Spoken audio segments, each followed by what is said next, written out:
정치권 일각에서 학생 인권 보장에 관한 법률안을 발의했다가 철회한 후에 재발의를 준비하고 있다 하는데 이에 부산 교사노조를 포함한 교사노조 연맹은 반대 입장을 밝혔습니다. 그 이유가 뭔지 현직 선생님과 이야기 나눠보겠습니다. 예, 이정열 부산 교사노조 중등부위원장 겸 교사노조연맹 정책위원 전화 연결돼 있습니다. 나와 계시죠? 안녕하십니까? 안녕하십니까? 안녕하세요. 예. 안녕하세요. 자, 학생인권법, 학생인권 보장에 관한 법률안입니다. 이 내용부터 좀 짚어볼까요? 어떤 내용을 포함하고 있는지요? 네, 학생인권법은 더불어민주당 김민수 의원이 대표 발의했다 일단 철회했지만 다시 발의하겠다는 상황인데요. 학생들은 보편적 인권을 보장하고 기존 학생인권 조례 폐지로 인한 학생인권 약화를 막겠다는 취지를 내세우고 있습니다. 법안에 따르면 학생들은 차별받지 않을 권리, 사생활 보호, 의사표현의 자유, 자치활동 참여, 그리고 징계 절차에서의 권리와 같은 사항들을 명시하고 있어요. 특히 이런 내용들을 헌법을 제외하고 최상위 법률인 일반법으로 규정하는 것이 핵심입니다. 네. 이래 들었을 때는 취지가 나쁘지 않은 법률인데 교사노조연맹이 학생인권법을 반대한다고 밝혔습니다. 그 이유가 있겠지. 네, 말씀드린 바와 같이 이 법안은 인권조례를 상위 법률로 발전시키는 방향을 추구하고 있거든요. 하지만 이런 시도는 실제로 학생에 대한 부당한 체벌과 여러 차별이 존재했던 20세기의 교실을 전제로 할 때 의미가 있는 겁니다. 예. 학생인권법은 교사를 강자, 학생을 약자로만 일원화해서 학생은 무조건 피해자이고 교사는 항상 권력을 누려왔다는 인식을 담고 있거든요. 하지만 이제 상황이 변했습니다. 과도한 민원과 교권 침해로 많은 교사들이 극심한 좌절을 경험하고 있고 결국 모두 아시는 바와 같이 극단적 선택을 하거나 교단을 떠나는 선생님들이 속출하고 있죠. 몬스터 페어런츠, 즉 괴물부모라는 학술 용어가 나올 정도로 교사가 약자인 상황이 훨씬 많이 벌어지고 있습니다. 하지만 학생인권법은 이러한 현실을 외면하고 학생에 대한 최소한의 생활지도 혹은 제재가 필요한 상황에서도 교육활동이 불가능해질 수 있는 내용들을 많이 담고 있어요. 예. 결국 이제 말씀해 주신 것처럼 교사의 교육할 권리가 좀 무력화될 수 있다. 이런 우려인데 그 우려를 좀 자세하게 좀 풀어주신다면 어떤 말씀해 주시겠습니까? 네, 소희처 선생님 이후로 그래도 많은 변화가 있었고 그것이 소위 교권사법이나 생활지도 고시를 입법을 함으로써 교육활동 보호를 위해서 최소한의 출발선이 마련된 상황입니다. 그런데 인권법은 일반법이라 생활지도 고시의 상위법으로 우선 적용이 되는데요.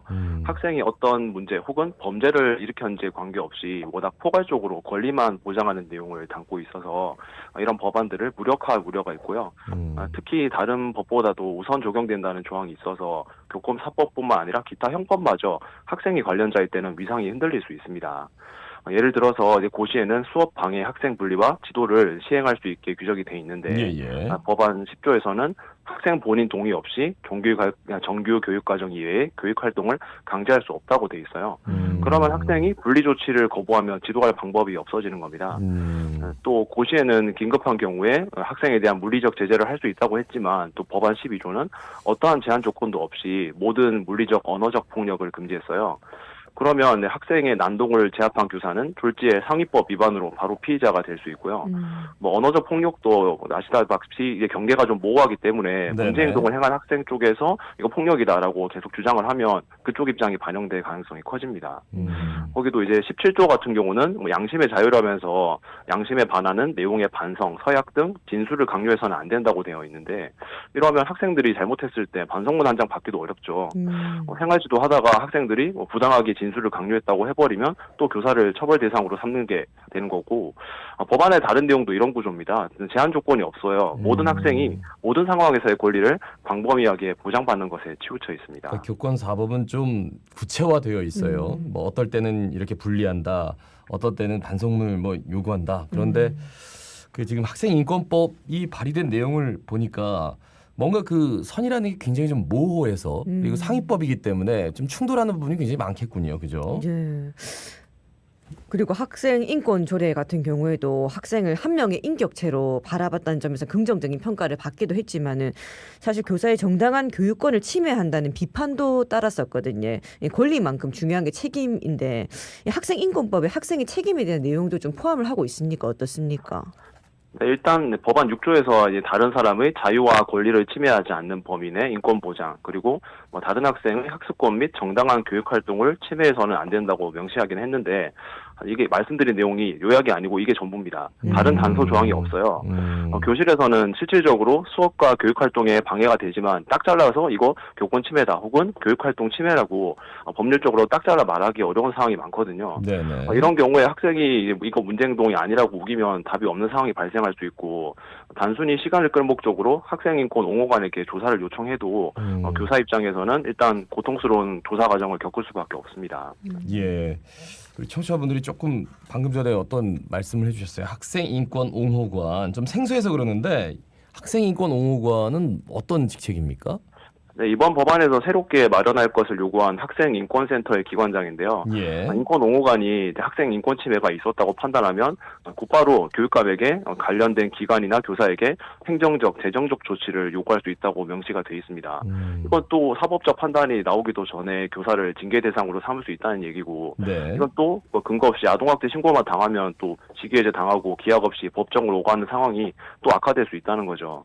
그래서 이 학교 현장을 왜곡시킨 제2의 아동학대 처벌법 사태가 발생할 수 있다는 우려를 하는 겁니다. 네, 그런데 또 반대로 학생인권법이 교원의 권리랑 충돌할 리 없다 이런 입장도 있더라고요. 위원장님 이런 입장에 대해서는 좀 어떤 말씀을 해주시겠습니까? 네, 이 법안의 전제는 학생들에게 자율권을 부여하면 알아서 책임 있는 자세를 갖출 거라는 믿음인데요. 법안을 만들었거나 찬성하는 분들은 이런 믿음을 가지고 계신 거죠. 이제 교사 스스로 최선을 다하고 학생들을 존중하면은 교권 침해 상황을 겪을 리 없다는 이상적인 관점입니다. 하지만 지금 현재 상황은 해결된 게 딱히 없죠. 안타깝지만 학교 현장에는 교사가 아무리 최선을 다해도 해결할 수 없는 나쁜 의도를 지닌 학생과 학부모들이 소수지만 존재를 하시고 교실 공동체의 안정과 평화를 위해서 당장의 제재가 필요한 상황이 있습니다. 네. 문제 해결이 아니라 입시 경쟁에서 밀리는 게 싫어서 혹은 문제 행동을 지적한 교사가 마음에 안 들어서 혼내주고 싶어서 혹은 내신 성적이나 학교 생활에서의 탈법적인 편의를 위해서 법률을 악용하는 사람들이 있거든요. 이걸 부정하고 이상적인 얘기만 하면 정당한 교육활동 보호는 이루어지기가 어렵습니다. 하지만 학생인권법은 이제 학생이 모든 문제가 없는 이상적인 주체임을 가정을 하고 철저히 학생을 보호하는 것에만 초점을 맞추고 있어요. 이거는 이제 정말 생존의 위협에 처한 대다수 교사들을 학생들을 적대시하는 무능력자로 간주하는 거라고 생각을 합니다. 예. 특히 요즘에 사태가 심각해진 딥페이크 범죄 같은 경우도 만약에 사생활의 자유를 근거로 혐의가 있는 학생이 스마트폰 제출을 거부하면 범죄 적발에 더 큰 어려움이 생기겠죠. 네네. 이상적인 구호로 정의를 독점하려 하지 말고 현장의 목소리를 제대로 들어야 됩니다. 그래요. 여러 가지 예시를 제시해 주시니까 좀 우려되는 부분이 굉장히 많은데 그렇다면 학교 현장에서 뭔가 학생인권법이 각 내용 측면에서 어떤 왜곡이 있을 수 있는지 조금 더 구체적으로 좀 여쭤봐도 될까요? 좀 길어질 것 같은데 일단 네. 내신 성적의 말씀을 드리면 구조에서 학생은 건강상의 이유로 결석하거나 수업에 참여하지 못하면 그래도 불이익을 주지 말라고 돼 있어요. 근데 이게 당연한 말이지만 이게 복잡합니다. 보통 지필평가 변경 시에 보통 예를 들면은 기말고사에 아파서 응시를 못하면 중간고사 성적의 80% 점수를 주고 있거든요. 근데 이게 아파서 결석한 건데 불이익이다 이렇게 해석하고 100% 인정을 해달라고 할 수 있어요.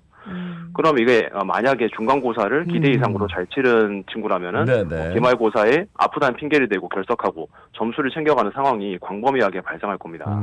아예 자신이 없는 과목은 모두 시험에 결석을 하고 다른 학기 성적 혹은 성적이 잘 나온 과목을 기준으로 인정점을 달라고 할 수도 있죠. 혹은 또 병결이라는 결석 유형 자체를 문제 삼을 수도 있습니다. 아파서 못 온 건데 왜 개근한 학생은 개근이라고 써주고 우리를 차별하느냐. 개근상도 기록도 차별이니까 없애라고 할 수도 있죠. 네네. 이런 식이면 성실하게 요령 부리지 않고 학교 생활하는 학생들만 피해를 보게 됩니다. 예, 뭔가 규정 내용이 좀 모호해 보이는 것들이 좀 많아 보이기는 합니다. 근데 또 앞서 탈법적인 편의를 위해서 법을 악용할 소지가 있다. 이런 말씀도 해주셨었거든요. 왜 그런 우려를 하시는 겁니까? 네, 16조에서는 이제 보호받아야 할 학생의 개인정보 중에서 징계 기록을 포함을 하거든요. 예. 이거는 학교 폭력으로 인해서 이러한 징계 기록을 대입 전형에서 볼 수 없게 하는 단서가 될 수 있습니다. 이러면 학업 성적이 좋다는 이유로 이제 학폭을 저지른 학생들이 학교장 추천 전형으로 대학에 합격을 할 수 있게 되는 거고요. 또 22조에서는 징계 기록을 이유로 학생 자치조직, 그러니까 학생회장, 반장 이런 자리죠. 여기에 구성원 자격을 제한하지 말라고 돼 있는데 이거를 16조랑 섞어서 보면 학폭 가해자 학생이라도 학생회 선거에 그 사실을 비밀로 하고 나가서 당선이 될 수 있다는 걸 말합니다. 이런 경우에 경쟁에서 이길 줄만 알고 타인을 배려하지 않는 공동체 의식이 없는 친구들만 이득을 보게 되는데 이게 학생 인권 보호이고 정의롭다고 볼 수 있는지 의문이 들고요. 자신의 행동이 어떤 결과를 초래했는지 똑바로 보고 그에 따른 불이익을 감수해야 한다고 배우는 게 교육이 아닌가 생각합니다. 그 굉장히 소동이 컸죠. 징계 기록을 대입 전형에 볼 수 없게 해서 그래서 이제 대학에 입학해서 한참을 지났는데 이제 나중에 나타난. 근데 그렇게 우여곡절을 겪고 이제 조금 바뀌었는데 그것들을 모두 원점으로 돌릴 공산이 좀 크네요. 말씀을 들어보니까. 그 공경의 핵심 주체 교사와 학생이 뭐 대립 구도 속이 이렇게 대립 구도가 계속되는 거 아니냐 이런 염려가 있는데 학생 인권과 교사의 교육할 권리 같이 좀 존중이 되고 균형을 맞춰야 될 것 같은데 어떠한 노력이 필요하다고 보십니까? 네, 말씀하신 대로 교권과 학생 인권이 대립하는 건 아니죠. 둘 모두 이제 소중하고 상호 보완적인데 근본 원인은 결국 정상적인 교육 활동을 방해하는 사회 구조와 관련이 깊습니다. 우리 한국 사회가 정말 경쟁이 심하죠. 이러한 사회적 압박 속에서 이제 부모는 자녀의 문제 행동 혹은 낮은 성적을 자녀의 문제로 인정하는 걸 실패로 여기게 돼요. 근데 그건 용납할 수가 없고 결국 자녀가 낮은 성적을 받거나 적응하지 못하는 원인을 학교의 다른 곳에서 찾고 싶어하고 가장 눈에 띄는 게 바로 앞에 있는 교사입니다. 그러면 겉으로는 학생 인권을 강조하는 법을 이용하게 될 거고 속으로는 개인적인 화풀이를 하는 그런 형국이 돼버리는 것 같고요. 결국 이 딜레마를 해결하기 위해서는 사회적 경쟁 부담을 줄이는 구조적 변화가 우선돼야지 지금처럼 학생 인권만 사법화해서는 지금까지 말씀드린 부작용만 더 심해질 겁니다. 학부모가 진심 어린 교사의 피드백을 상대편과 경쟁과 패배에 대한 두려움 없이 차분하게 들을 수 있다면 학생 인권과 교권의 대립 구도는 자연스럽게 해소될 거라고 생각합니다. 네, 사실 근데 어떻게 보면 일부 학생들로 인해 갖고 다른 학생들의 또 권리가 침해될 수 있는 부분도 좀 생각을 해봐야 되지 않나라는 생각도 들고 끝으로 한 말씀 좀 남겨주신다면요. 네, 학교 안에서 발생하는 문제의 원인은 다 거의 학교 밖에 있죠. 경쟁에서 패해도 인간 대접 받으면서 살 수 있고 최소한의 존중을 받는 사회를 실현하면 이런 공교육 왜곡 문제는 해결될 수 있습니다. 수능 과목 수를 줄인다고 교과서 분량을 줄인다고 학습 부담이 줄어드는 게 아니고요. 그래서 국회를 비롯해서 이 정책을 설계하는 사람들은 제발 최전선에서 이 공교육을 지탱하고 있는 교사들의 목소리를 제대로 반영해 주셨으면 좋겠습니다. 온갖 사업을 벌이고 법안을 양산하는 것보다 학급당 학생 수를 줄이고 행정 업무 수를 줄이고 또 문제행동 학생 분리 대책을 제대로 마련하고 그래서 학교에 교사들이 원하는 실질적인 도움을 줄 수 있는 입법과 예산 마련에 더 힘써주기를 부탁드립니다. 그것이 교사들이 쉬는 시간에 교실에 한 번이라도 더 가보고 학생들과 이야기 나누고 학생들의 인권을 지켜주고 보듬어 줄 수 있는 가장 빠르고 확실한 방법입니다. 20세기의 경험만 가지고 이러한 무책임 입법을 시도하는 것은 공교육을 이끌어가는 교사들의 호소를 무시하는 거고요. 학교는 사회의 거울임을 잊지 않았으면 좋겠습니다. 네, 말씀 여기까지 듣습니다. 고맙습니다. 고맙습니다. 예, 이정열 부산 교사노조 중동 부위원장 겸 교사노조연맹 정책위원이었습니다.